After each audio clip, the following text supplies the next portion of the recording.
Muy buenos días. Nosotros somos representantes de la Cámara de Comercio Internacional. Mi nombre es Santiago Fonseca y hoy me acompaña Sebastián Sánchez, Miguel Flores, David Aponte. y en la conferencia del día de hoy les hablaremos sobre los términos Incoterms, todo lo que tiene que ver con su significado, funcionamiento y alcance. Si usted desea exportar, debe familiarizarse con los términos Incoterms. Estos términos son utilizados en la compra y venta internacional. Por esta razón, nosotros nos encargaremos de exponerles los términos Incoterms dividiéndolos en 4 fases. Su terminación, cuáles son los términos Incoterms que existen, la función de cada uno de ellos y cómo se divide. Incoterms son las siglas para el comercio internacional elaborados por la Cámara de Comercio Internacional, actualizadas en el año 2010.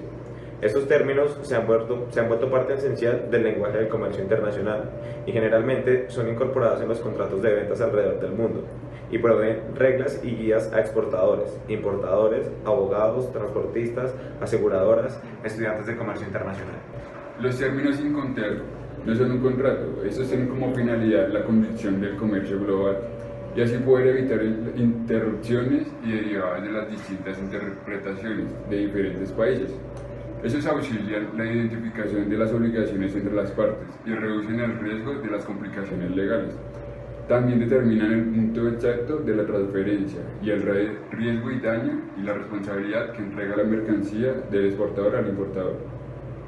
¿cuántos son? Son 11 términos Incoterms establecidos por la Cámara de Comercio Internacional en el año 2010, versión que se encuentra en vigencia. Asimismo, a continuación, vamos a explicar brevemente las obligaciones del exportador según cada término Incoterm, según el uso y el medio de transporte. Si hablamos de los términos Incoterms, se dividen en dos, en transporte polivalente y en transporte marítimo o fluvial.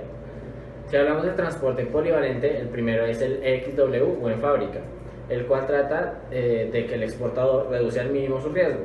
Debe encargarse de tener las mercancías disponibles en su fábrica o lugar de negocio, siguiendo las instrucciones marcadas por el importador en la fecha o dentro del plazo indicado. El importador se hará cargo de todos los costos una vez que la mercancía se haya colocado a las afueras de la fábrica. El segundo de ellos es el FCA o el franco transportista. El exportador entrega las mercancías despachadas en la aduana para la exportación y el lugar acordado al transportista. El segundo de ellos es el FCA o franco transportista. El exportador entrega las mercancías despachadas en la aduana para la exportación y el lugar acordado al transportista propuesto por el importador. Dicho lugar de entrega influye en las obligaciones de carga y descarga de las mercancías. El exportador solo se es responsable de la carga si está entregada en sus locaciones. Y el tercero de ellos es el CPT o el transporte pagado hasta. El exportador contrata y paga el flete de transporte de la mercancía hasta el lugar de destino convenido. El riesgo de pérdida o daño se transfiere del vendedor al importador cuando la mercancía ha sido entregada a la custodia del primer transportista designado. El cuarto de estos, en cuanto a transporte polivalente, es el CIP, transporte y seguro pagados hasta. Este término obliga al exportador de igual forma que el CPT y además debe contratar el seguro y pagar la prima correspondiente para cubrir la pérdida o daño de la mercancía durante el transporte, si bien solo está obligado a contratar un seguro con cobertura mínima. El quinto sería el DAT, que es entregado en el terminal. El exportador debe realizar la entrega cuando la mercancía es puesta a disposición del importador en la terminal, puerto o aeropuerto convenido en el país de destino, sin despachar de la aduana para la importación. Asimismo, el exportador asume todos los costos y riesgos hasta dejar la mercancía en la terminal de transporte designada o convenida, luego descargar la misma. El seguro de transporte principal está a cargo del exportador, aunque su contratación no es obligatoria. Bueno, en el sexto encontramos el DAP o entregado en un lugar. El exportador realiza la entrega de la mercancía al importador a su llegada al lugar de destino, no corriendo con los costos de despacho de la aduana para la importación y la descarga de la mercancía. Ese punto de entrega de las mercancías es en el terminal del transporte. El DAT es el término apropiado para aplicar. Además, el exportador soporta todos los costos y riesgo de dejar la mercancía en un punto designado en un punto del país. Los gastos de demora que se producen al despachar la mercancía de importación son asumidos por el exportador. El siguiente es el DDP o entregado con pago de derechos. En este término, el exportador realiza la entrega de la mercancía al importador, despacha la importación y nos descarga de los medios de transporte a su lugar de llegada. El exportador asume todos los costos y riesgos, incluidos los derechos, impuestos y otras cargas por llevar la mercancía hasta ese lugar de despacho. Continuaremos con el transporte marítimo y fluvial. El primero es el FAS, al costado del buque.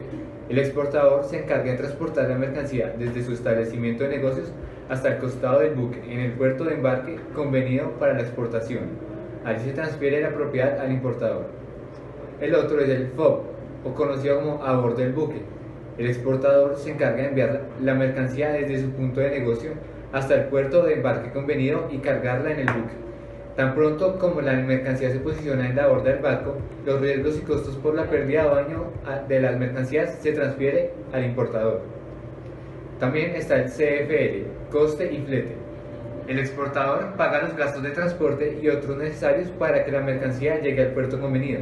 Si bien el riesgo de pérdida o daño de la mercancía se transmite de vendedor a comprador, una vez haya sido entregada esta a bordo del buque en el puerto de embarque y haya traspasado la borda del mismo, también se exigirá que el vendedor haya despachado la exportación de la mercancía. El seguro está a cargo del importador. Y ya para terminar, hablemos del CIF, que es el coste, seguro y flete. En este, el exportador tiene las mismas obligaciones bajo el CFL, si bien además ha de contratar y pagar la prima del seguro marítimo de cobertura de la pérdida o daño de la mercancía durante el transporte, ocupándose además del despacho de las mercancías en la aduana para la exportación.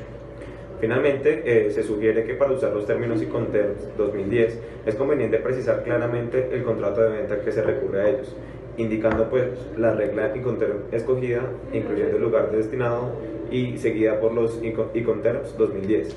Esta fue nuestra conferencia del día de hoy. Espero haya sido de su agrado y nos vemos en una próxima ocasión.